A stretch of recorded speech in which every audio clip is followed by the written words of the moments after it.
Hey y'all, Dell here today, and we're going to talk about the Rothco M65 Field Jacket. We're going to cover sizing, features, and the cost proposition of this jacket and see if it fits into your wardrobe. So first off, sizing. This jacket runs big, very big. I typically wear a medium in most US sizes. This is a small, and it fits me like a large, which is huge. This is a jacket that is made to wear over a lot of other gear. So you can imagine if you're not wearing a lot of gear, you're going to need to size down. You're going to need to size down a lot. I could even have probably gone with an extra small for a more typical medium fit for other types of jackets. Now, because of the styling of this jacket and the way that people are used to seeing this jacket, this oversized look that you get with the jacket by sizing down just by one is kind of the standard, I would say, expected kind of fit. So, features. First off, we got to say, what is this jacket made out of? It's made out of polyester and cotton. The lining in here is actually made entirely out of polyester, but the shell is half polyester, half cotton, basically. Now, what kind of features does this jacket pack as far as things it can do?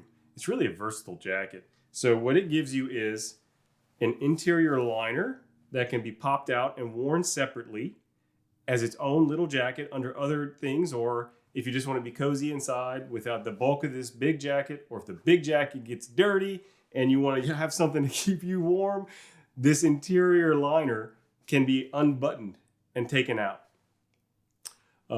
Other features, the cinches.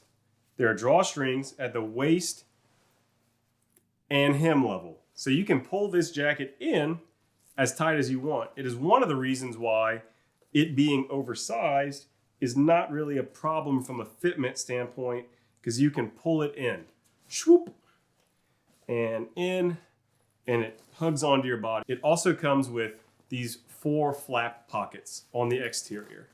Now the flap pockets are kind of one of the unique style identity items for this jacket. And when you see people riffing on or making an inspired version of a jacket that's intended to be an homage to the M65 Field Jacket, you're gonna see the 4 pockets. Now these 4 pockets are actually quite useful. You know, the higher up ones are a little bit harder to reach to get your hands in, but they can very sturdily hold items due to the snap buttons. And the lower pockets are easier and a little bigger for holding bigger items. You can put gloves in there. I currently have notepad and a badge in there. You could put anything you need in there. So you often see folks that are traveling or doing outdoors activities will load up those pockets. I honestly rarely have much more than what I just showed you in mine, just a few things here and there, but they do add quite a bit of storage space onto this jacket. There are no interior pockets. So if you're using pockets, it's all these exterior ones. I will also say in regards to the pockets, they're not great for putting your hands into. However, this jacket has a Velcro attachment here. It is made as part of a system to put gloves that then Velcro in, so your hands can be kept warm by that glove rather than having to stick your hands in pockets. And you could put the gloves in those lower patch pockets on the exterior while you're not using them, tuck them into a belt, or do a variety of things to put those gloves somewhere that you're not using them. They'll even kind of hang on to the Velcro, although that seems like an easy way to lose your gloves. Other features. This zip, it zips and buttons, and the zip intentionally ends high, right at the belt level.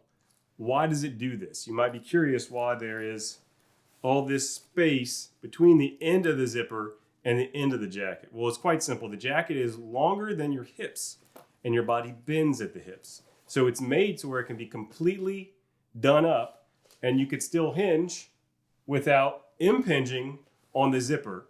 It's an easy mobility kind of thing. So once the jacket is in place and you are comfortable, you don't have to undo it due to whatever activities you're doing. This jacket also has a hood. It hides inside the collar. So you unzip it, you fish the jacket hood out, and you button it in place. Now, the hood it's useful. It's better than nothing.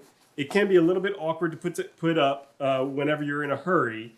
And if you don't button it up properly and attach it on whenever you whip it out of there, the rain can go down the back of your neck, which ain't great. However, it does have a hood. I mean, this is kind of the nature of a detachable hood, that it's not as easy to use as an always-on hood, but you can put it out of the way. One of those things that we just say, well, it has pros and cons. There's a hood there. Why not use it if you need it? That's pretty much it for the features on this jacket that really make it stand out. It does have this action back, but I have to say, the jacket is so big that it's not really necessary for mobility. Perhaps if you were in a very small version of this jacket, or you were really loaded up with stuff and you were like a sausage inside this jacket, it would make for extra mobility. It's just not something that, with such an overlarge size, has really come into play for me all that often.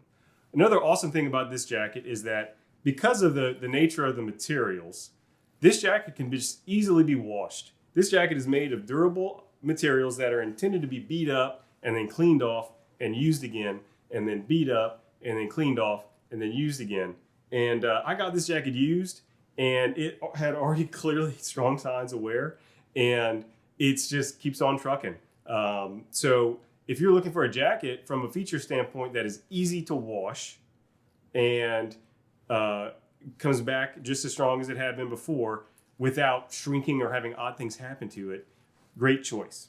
Now we need to talk about price. So the Rothco M65 that you see me wearing here is on the low end of the scale. This jacket costs about $100. If you're looking at Alpha Industries, theirs goes up to about $200. Buzz Rixon's, about $400. Real McCoy's, around $800. So that gives you a perspective here that this is the intro level jacket.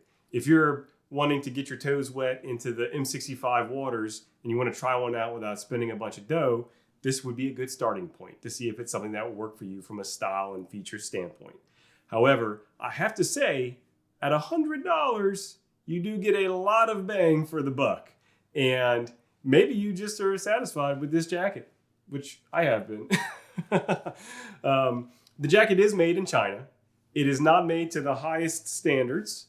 The stitching is pretty good, although I have noticed some areas of looseness, and it is single stitch in areas where maybe double stitches would be nice, but it costs $100 and it's held up pretty good. So I would say the value proposition on this jacket is fantastic and really hard to beat at the price. Also, given the fact that you can get it in a lot of different colors, which with those other more faithful reproductions that are more expensive, you're really limited perhaps on your options for colorways. So there we have it. Rothco M65. We talked about sizing. We talked about features. We talked about price and the value proposition. Let me know what you think, and have an awesome day.